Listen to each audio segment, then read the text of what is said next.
Me over the hangout over the stream, the chat window I can see. Yes, we're live. No one's watching.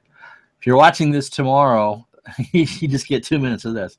And I've got Word open with instant reaction to sale, continuous slaps in the face, Chris Archer. I do a closer with, is it Wayrich or Wyrich?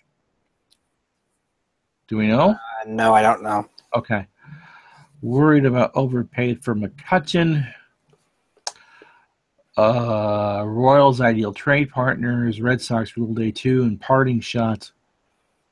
And whatever you want to make your parting shot. It's like, remember that non-Nat segment? And whatever you want. We can do that. Yeah. All right. And I'll just work on the questions as we go through. Okay.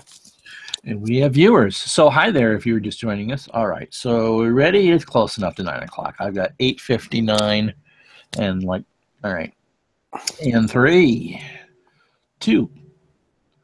Why, hi there. I'm Ron Juckett from District on Deck, and joining me as always, it's our second day, is my co-editor Ricky Keler, and it's time to go through day 2 of the 2016 winter meetings. How are you, Ricky? I'm doing good, Ron. How are you? I'm doing fine, thanks. It's been an interesting day, hasn't it? It's been kind of a sorrowful day. Kind of like a mix for me because I'm from New England, and so this has been a joyous day in New England, but I root for the Nationals, and it's not been a joyous day as Chris Sale is a member of the Boston Red Sox. Victor Robles and Lucas Giolito was not enough for the Chicago Ace.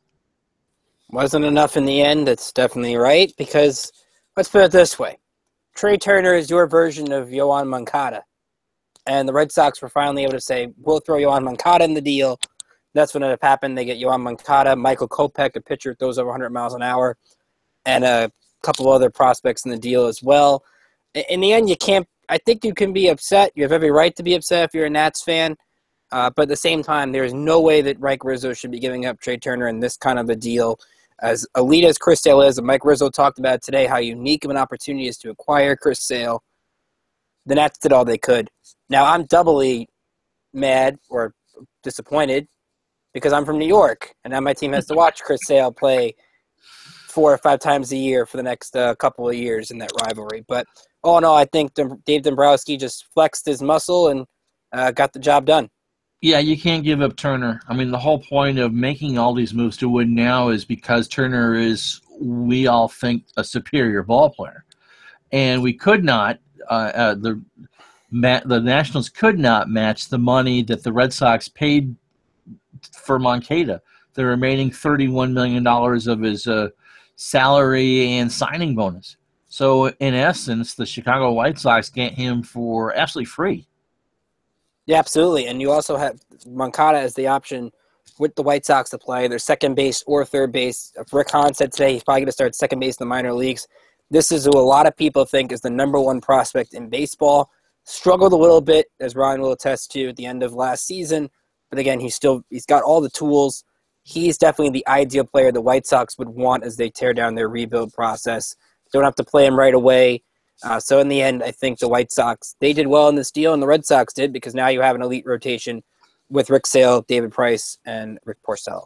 Yeah, I mean, that's, when you have 3 Cy Young Award winners on a team in the relative prime of their career. We'll get to more of the Red Sox day towards the end. But for the Nationals, in all told, this was more of an insurance policy trade. This wasn't a trade out of need or necessity. This was a trade out of want. Would you agree or disagree with that? I would agree with that, especially because you have the elite option, again, that Chris Sale is, to pair him and make your own elite trio with Max Scherzer and Steven Strasburg. It would have taken the pressure off of Strasburg, as we talked about last night. But this is still a very strong rotation if Joe Ross stays healthy, if Gio Gonzalez ever finds consistency, but he usually stays healthy. You still have all the young options with Austin Vogt, Lucas Giolito, Ronaldo Lopez, A.J. Cole. There's still many of options in that. While Mike Rizzo said maybe they're done trading for a starting pitcher, they could still look to retool things. Gio is still a good trade piece. So we'll take a look at that. But I want to get some breaking news. We'll discuss this topic more later. Jason Stark of ESPN is reporting that the Nationals are making a late push for Wade Davis. So that report you saw from Buster Olney, that he's close to deal with the Cubs, not done yet. Nats are again trying tonight to make a deal for Wade Davis. Now, weren't the Cubs as far as wanting information on physicals? Correct. That was another tweet that came out a little while ago. Again, the situation is very fluid. We saw at the Chris Sale last night how unique this live show can be with news that breaks during the show. Maybe actually it might help the Nats tonight, but yep, the Cubs were looking. The worry was with medicals, as Ken Rosenthal, I think, pointed out on Twitter. So keep this in mind. So we'll talk about Sale and we'll get to Wade Davis more later. But for right now, the big story is the Nats trying to get Wade Davis away from the Chicago Cubs. They need an elite closer, and but he's only under contract for 1 more year. So this needs to be more than a rental. Would this be a case where they would just take the chance of speculating, not knowing who else would be in a possible deal, that you just do the 1 year rental, or does this one they try to make a deal you think contingent on an extension being made? That would be a tough one. Remember, you also have the entire offseason to convince Wade Davis to sign an extension. But here's the problem we talk about all these deals, especially Andrew McCutchen. 2 years, and that's really been the problem with me and the McCutchen thing, is Bryce Harper and Andrew McCutchen's deals were out at the same time. Right. But here's the problem fans have to worry about. Everybody's contract is up in 2018 because after 2018, everybody's going to have money. Everybody can spend. So that's why every player, if they can, is trying to get out of their contract by 2018 so they can make even more money in 2019. And also, I think the Cubs TV deals end after the 18 or the 19 season, and they expect to do their own TV network thing, or at least partner with either Comcast or Fox or somebody, and are about to become even more flushed with cash. Mm-hmm. Question already on the board from Kevin Wood. Thanks for watching, Kevin. Do you think the Nationals should go after Jose Quintana? I think we'll go with that in a little bit, but you can answer that question now. Is he worth going after? Jose Quintana is definitely one of those underrated pitchers that, again, depending on what price you'd have to give up, and I think the White Sox is an interesting case because the White Sox, I'm sure, have done as much research on the Washington Nationals farm system as possible, as evident by the pursuit of Chris Sale. But Quintana, very underrated, ERA at about 3.2, 3.3 each of the last 3 seasons. He doesn't get a lot of run support in Chicago, but he's still a very effective pitcher. If you can find a way to get him into your rotation, you definitely do it. I think it all just depends on what the price would end up being, or you could package them like someone suggested. I know Joel Sherman did on New York Post, kind of speculated this. Jose Quintana and David Robertson, the package deal. Oh, that would kill several birds in one stone, but you wouldn't need David Robertson necessarily if Wade Davis comes. Correct. Now, again, Wade Davis, if he comes, then you're scratching David Robertson off the board. I will throw out there that I have planned a David Robertson article for tomorrow, but depending on what happens at Wade Davis, we shall see if that ends up going up. But I talked about it last night a little bit. I'll add on to a little bit tonight. David Robertson, to me, is a good fit for the Nationals. I think because he can either be your closer or he can help be a setup guy while you try to make Blake China closer. And if that fails, you can obviously move Robertson back in. He's got a devastating breaking pitch. He had 46 strikeouts this season with his breaking ball. I think teams, according to Brooks Baseball, hit a little bit over 140 on that pitch. That's always been a great pitch for him. We've seen, I think, John Heyman talked about the Yankees. They've even looked into David Robertson. If they can't get Chapman or Jansen, and he used to be a Yankee, he could set up Betances as well. So that value is slowly moving up for him. While the numbers may not be great, he definitely is one of those guys that can be very versatile for your bullpen. Right. And still maybe if they don't feel like they have that lockdown 8th inning guy, as we've seen in the American League, having 3 rock-solid guys, I mean, that's how the Kansas City Royals won the World Series in 2015. You just couldn't get a hit off them in October after the 6th inning. And people forget last year how underrated Sean Kelly was in the bullpen. He was dominant for the month of September. Didn't get many chances in October in that Dodgers series. Did get hurt in Game 5, and you have that worry about the Tommy John that he's had in the past. But Sean Kelly coming back next year on the second year of that 3-year deal is still an X factor to keep an eye on. I want to get back to Sale for a second before we move on. Before we broke in with that news, we were agreeing that it was a matter of insurance and a matter of necessity. Now, do you think that the Washington Nationals front office is convinced that Steven Strasburg can stay healthy for an entire year? Do they feel like that's the reason why they needed a starter, or is it because Chris Sale was like a once-in-a-generational pick and you just kind of had to make that move?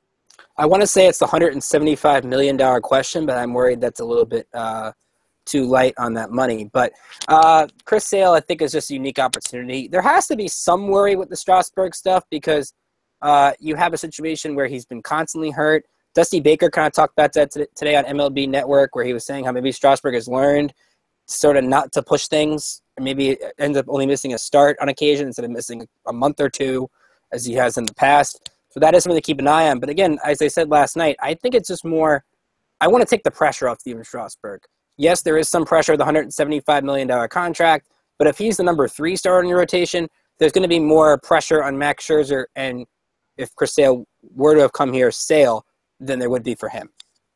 I'm going to disagree. I think they're worried about him. I think they figure that if Strasburg has made a start in the playoffs, even if he'd only gone the prerequisite 5 innings, that they win that game. And they win that, that's up that they would have needed, and would have needed to press the bullpen so hard by the time that you got through. Roark was nervous. Gio did what we expected Gio to do, and Joe Ross was just couldn't. He threw a lot of pitches, but he wasn't very effective. And so maybe, just maybe, having that bullpen a little bit fresher could have made the difference between a Game 5 exit and advancing past the first round. So let me throw this then to you, since you've mentioned on the site before and you've wrote about this. Chris Archer is out there. Yes. Now, the Rays are not getting a lot of calls right now on Chris Archer. He has 5 more years left on that deal. They're getting calls, but the Rays aren't urgent to move him. I think Joel Sherman had that today as well.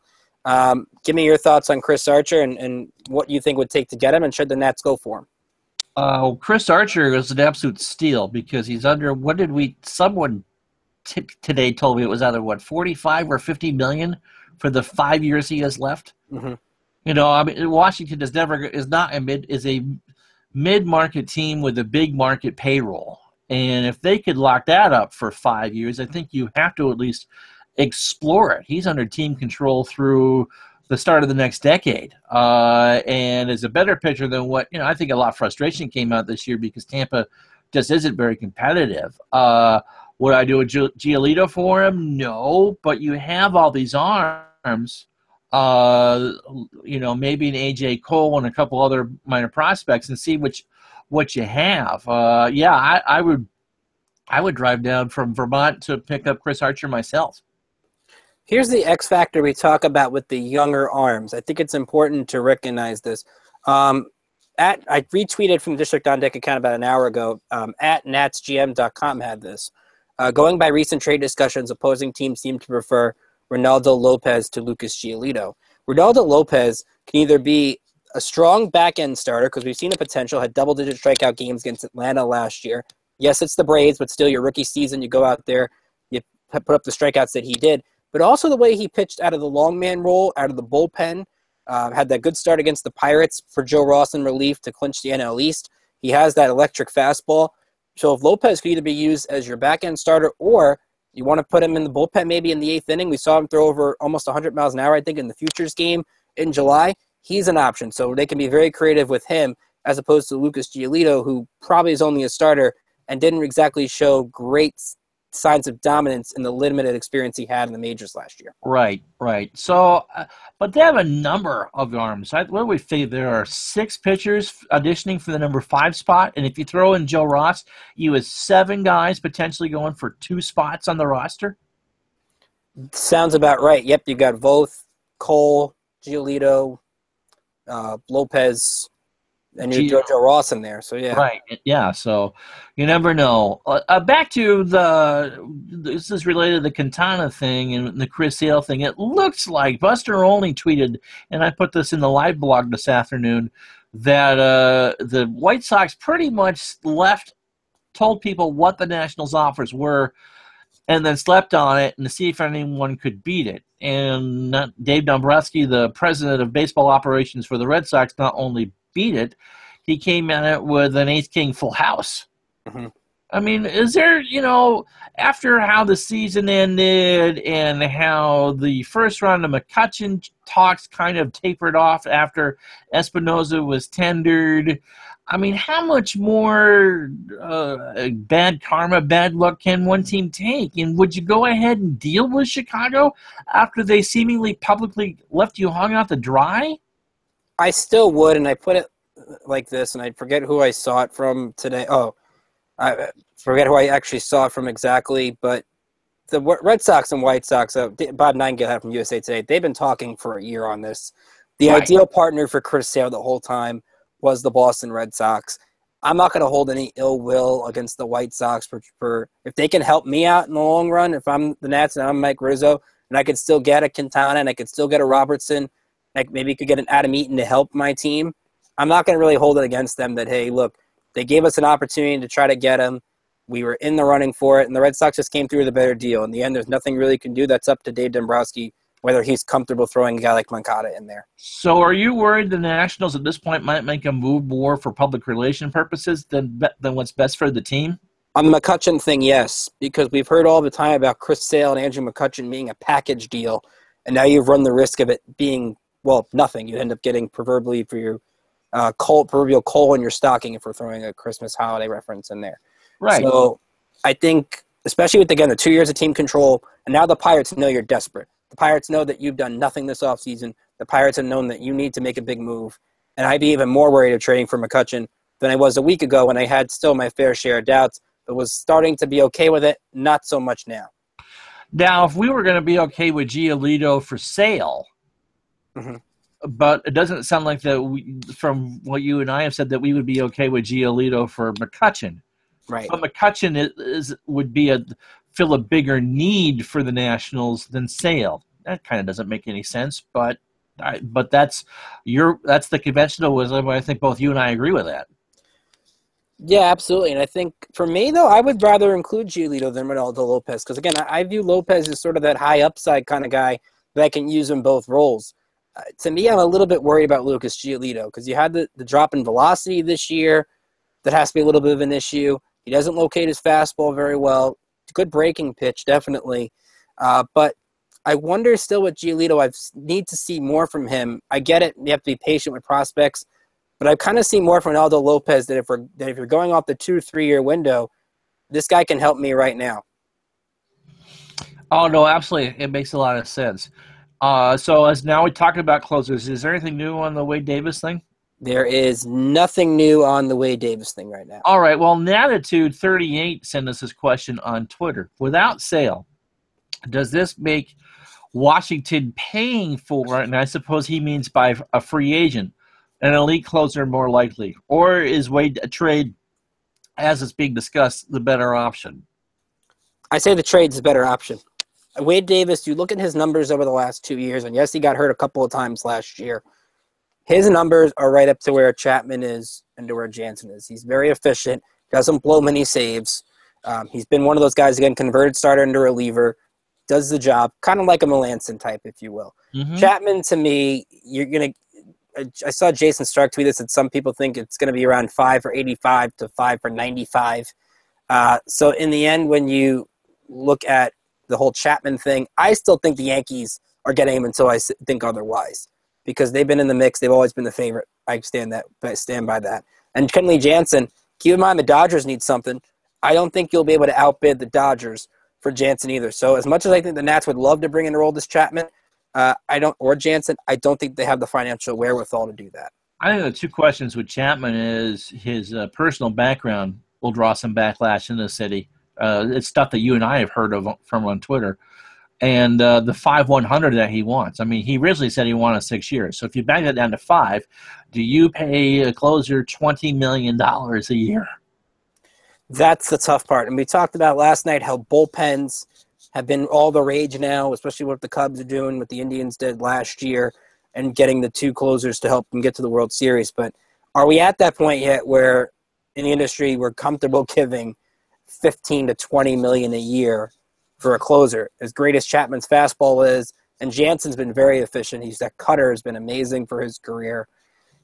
I'm still just not there yet. And the Nats have other needs, I think, where if this was their only need, maybe you can swallow it more than as opposed to having to fill other needs as well. If they didn't need the outfielder, and Kevin Wood asks another question, if we didn't need the outfielder, I'd be okay going all in on the closer, because I think Derek Norris and Pedro Severino are going to fight for the catcher spot.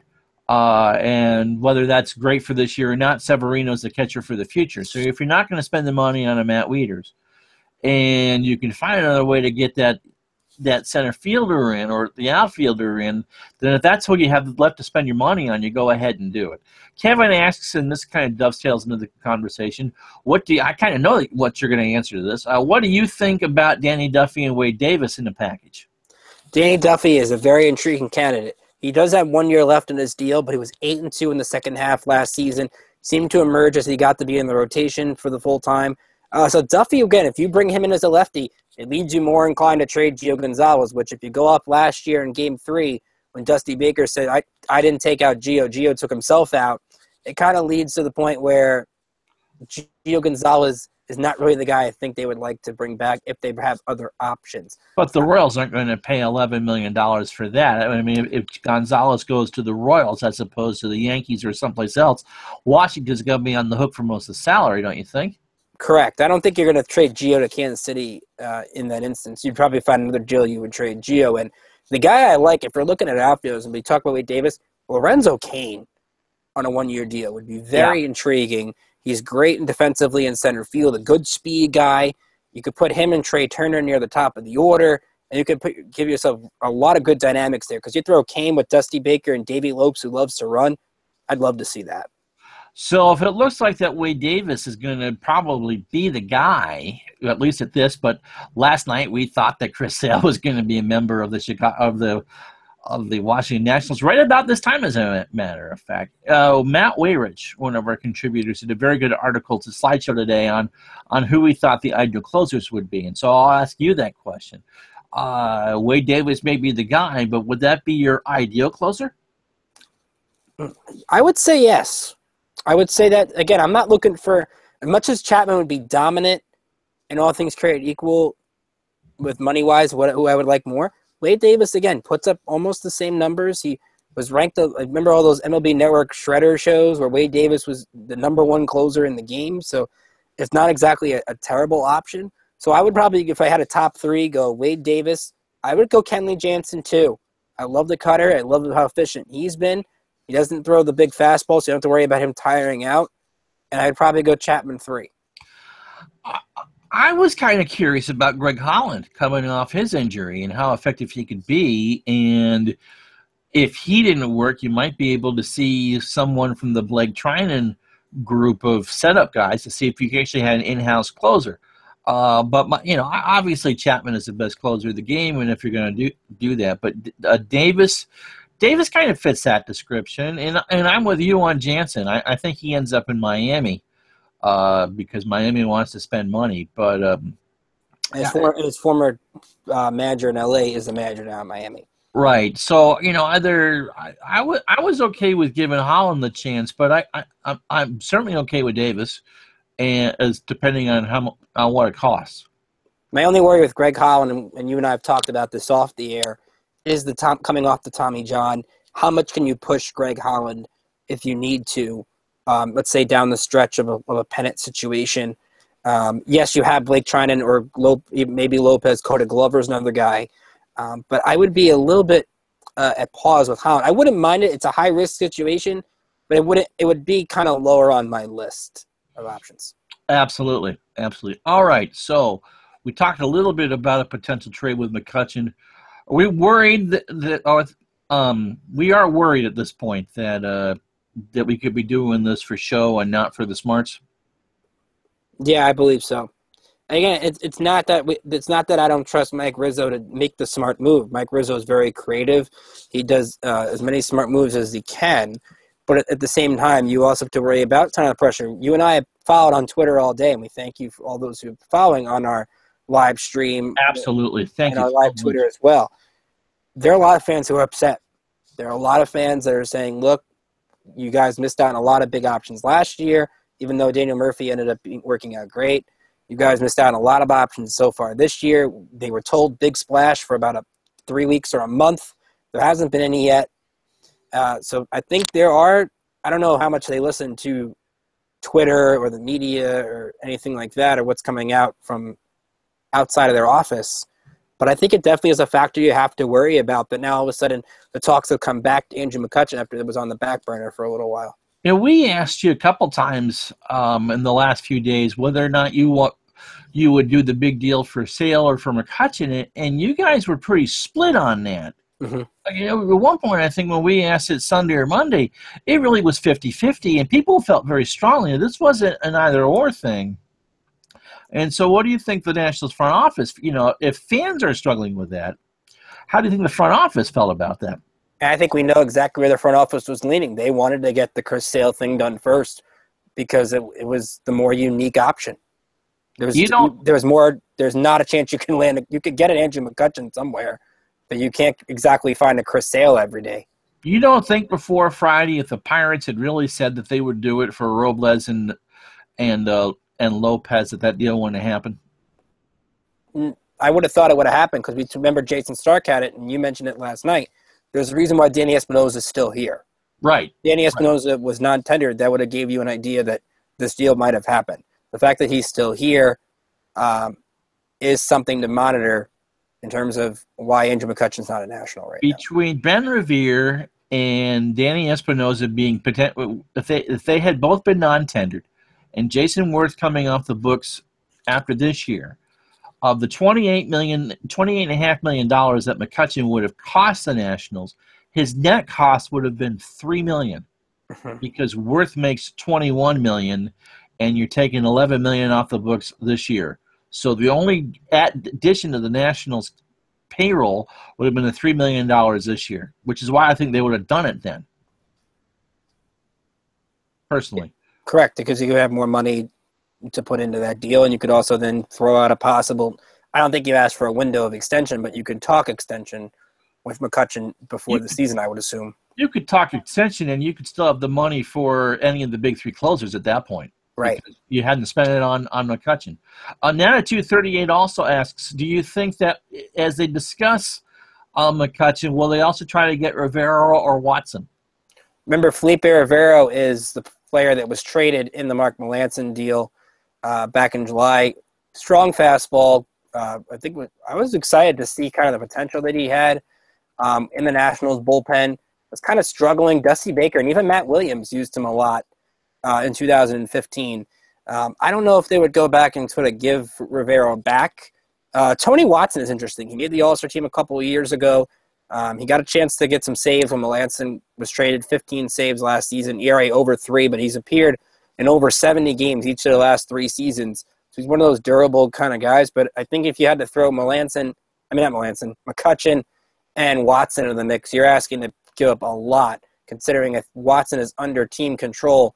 Actually, it's only under control for 1 more year. So, but you'd still probably have to give up a lot to get their closer and their starting center fielder. The clear winner today are the Boston Red Sox. They picked up Mitch Moreland this afternoon. They paid dearly for Chris Sale, but they have him for the next 3 years. And they picked up, it's been such a long day. They picked up a left-hander from the Milwaukee Brewers this morning for Travis Shaw and 2 prospects. I mean, Dave Dombrowski came to this meeting kind of quiet about what he's going to do, and all of a sudden he's come up with the biggest gold hauls of these meetings. Yeah, I'm officially renaming December 6, 2016 Dombrowski Day because he has been the star of the meetings today. Obviously, the Chris Sale thing we mentioned. Mitch Moreland for 1 year and $5.5 million. Oh, it's a steal. It's a steal because he has good power, can play first, he can DH. Definitely a good mix there. And Tyler Thornburg. That's the name I couldn't think of. Yeah. From Milwaukee. Good strikeout guy. The later innings in that bullpen behind Greg Kimbrell, they needed that with the Carson Smith injury. The only concern I think you have to have from a Red Sox perspective is Pablo Sandoval. Now, you have the case where you and I saw the picture where he's apparently lost some weight. He looks good. He actually looks good. John Farrell, I think, talked about it today as well. But to trust Sandoval at third base, maybe not all the time because you have Brock Holt, but most of the time, is still a little bit of a concern because he hasn't lived up to that contract. And then Hanley Ramirez as a DH. instead of first base. You might want to check to see what John Heyman is saying right now, because I just got something in the chat that says that John Heyman is speaking about Wade Davis too. John Heyman said the Nats indeed are trying for Wade Davis, so he confirms the Jason Stark report. Okay. And they're all tired of running into each other. Yeah, I mean, the Red Sox are all in. I mean, they've won three World Series in 13 years, and they'd like to add a fourth. And they certainly need to help behind David Price, because David Price was a massive overpay last year, and it's a contract that they're going to suffer with for a long time. And so, but if you balance out Rick Porcello, the Cy Young winner, Price and Sale, then that money kind of gets a lot better if you average the three together. Red Sox the favorite in the American League right now? I would think so. Cleveland hasn't really improved themselves, but Terry Francona gets more out of, he's a Bill Belichick type coach. It's a MacGyver type thing. You can get more out of bubble gum and rubber bands than you can with bigger names. And so I think Cleveland, did it through teamwork. The key is, John Farrell is liked in the clubhouse, but is he a good enough in-game manager to keep them down with the expectations? Because the expectations are going to be through the roof. It's World Series or bust, and those don't always go very well, especially in Boston. And let's remember the Indians did win that series last year without Carlos Carrasco and without Danny Salazar. So you throw those guys back in the mix in that rotation, and there is talk they're trying to add a hitter at some point. And Carrasco, I know, has been thrown out there, even though the money might not be what the Indians have. Maybe they bring back Napoli. Maybe they bring in Jose Bautista. If they add another hitter into that mix and a healthy Michael Brantley, that's true. I think right now you can make the case it's Boston, Cleveland, maybe Houston, but they still need a pitcher. Texas still, I think, could use a pitcher. So yeah. I think Boston and if Cleveland adds another bat, could separate themselves from the rest. The one thing that Cleveland may have down the financial line next year that they didn't have this year was that attendance should be pretty good for them next year. They drew flies, especially the longer that the Cavalier season went.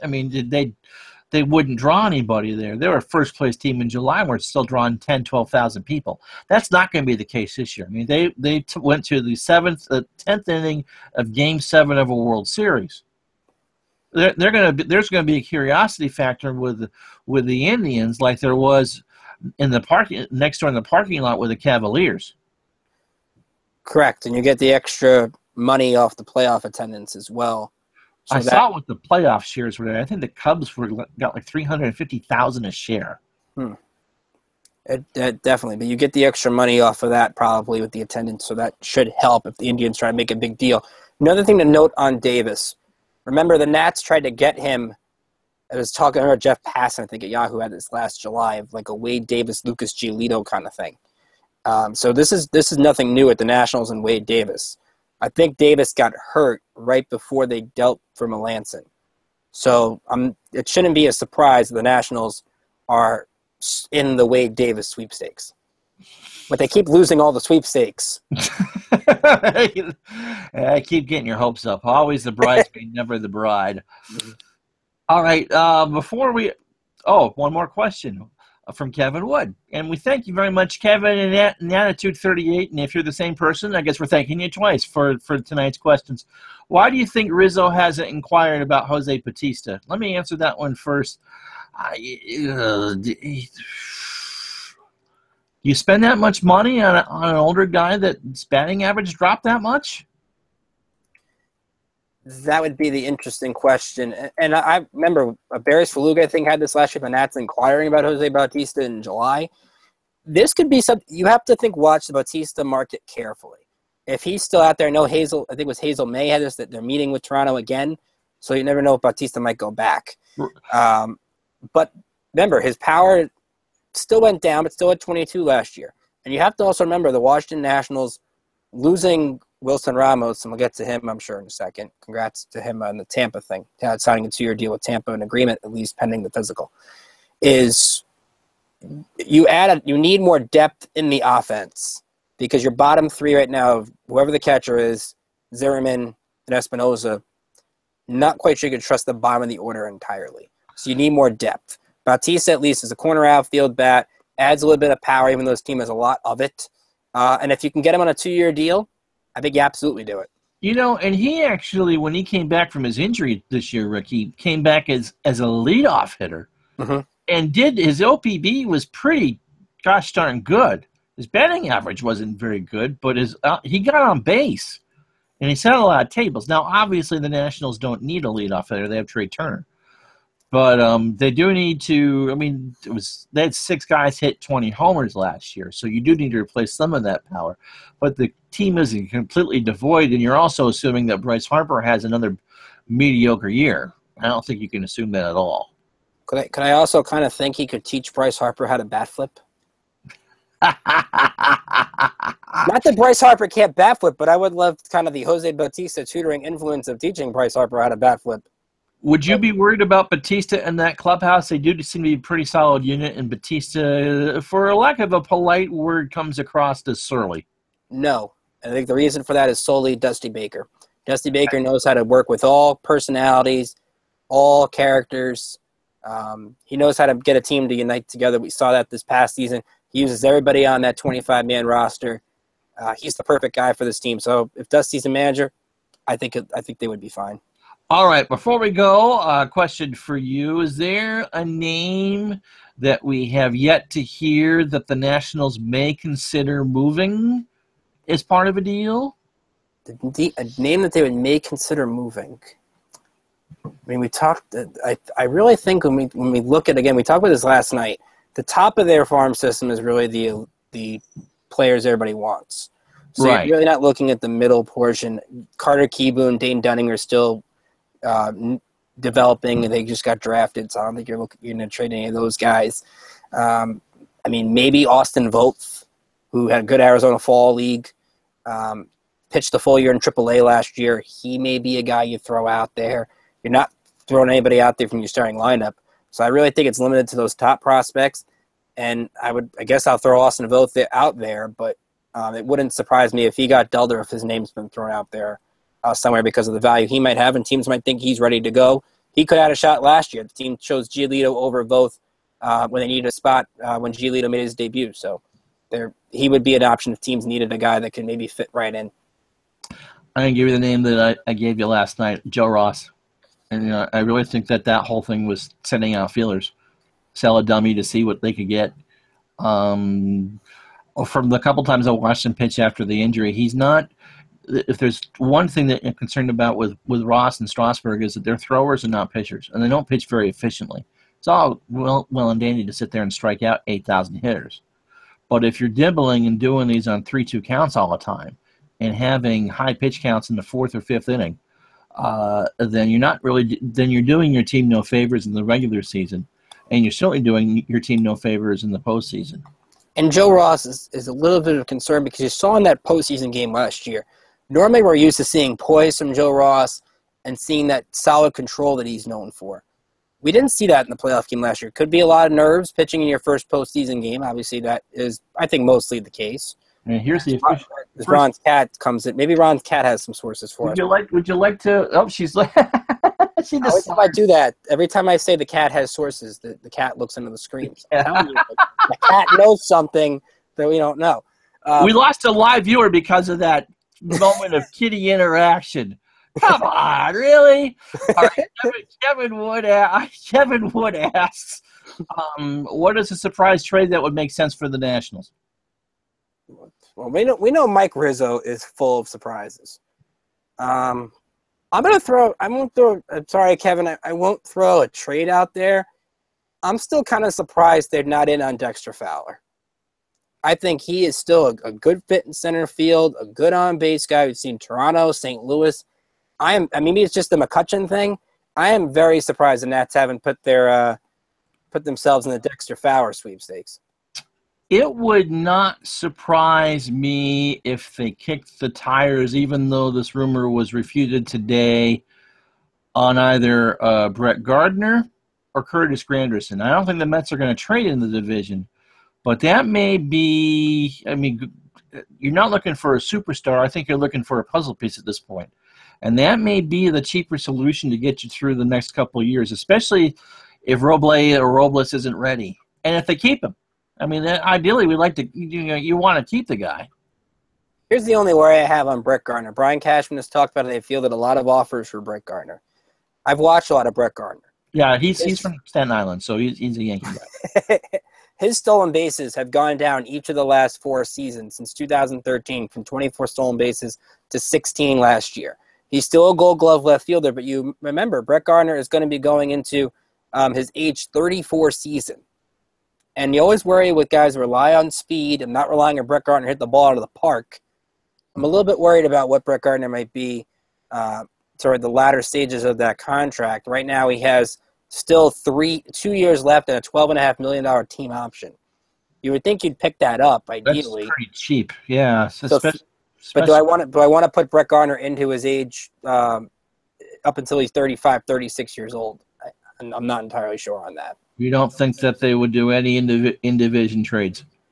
No. I mean, you can throw out the possibility like we saw at the end of 2015 when they did the Jerry Blevins and that Den Decker swap. But at the same time, I can't see the Mets giving Curtis Granderson, who, while his RBIs went down, would be... Well, the RBIs went down because they couldn't get anyone on base. They were the king of solar homers this year. Correct. And you also have a case where, at the same time, you have a clubhouse leader on the Mets going to the division rival. Because I view Granderson as a great leader on that team. So what about Travis d'Arnaud, who seems to be written off by them? To me, you saw what the Nationals did to Travis d'Arnaud last year. They ran and ran. I think they're still running on him right now. The Mets can't even find another. They're probably going in next year with d'Arnaud and Rene Rivera behind the plate. So I think right now, the Mets. I wouldn't take a chance on Travis d'Arnaud. I'd rather see Pedro Severino than Travis d'Arnaud. All right, and there's still, anytime the Texas Rangers come to Boston, they're still stealing bases off of Victor Martinez, and Victor Martinez has been with the Tigers for a few years now. All right, you can follow Ricky on Twitter at Rickinator555. You can follow me. I got it right tonight. Didn't even have to write it down. You can follow me on Twitter at Ron Juckett, because it's just easier to know my own name. And you can follow us all at District on Deck on Twitter. And we thank you so much. Before we end, congratulations. Remember Joel Sherman talked about it. Wilson Ramos, 2-year deal with the Rays. John Heyman, I think, had $12 million with $18 million in incentives. Tough injury to way to end the last year, but to find a way to get maybe some catching at bats, maybe some DH at bats when he does get back. That's definitely a good deal for Wilson Ramos, and I'm sure all Nats fans out there wish him nothing but the best in Tampa. Way to go, Buffalo. We'll still root for you. So we'd like to thank all of our staff over at District on Deck. You guys have done such wonderful work the last few days. It's very tough to do articles when your story ideas are invalid 30 minutes later. And so we appreciate all your hard work the last few days as we go through this. And thank Kevin Wood and the Attitude 38. And hopefully you're not the same person.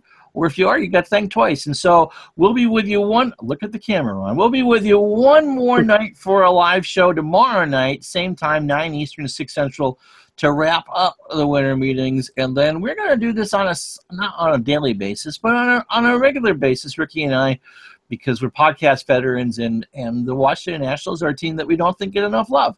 So until tomorrow night, and for Ricky, I'm Ron, and we'll talk to you the next time.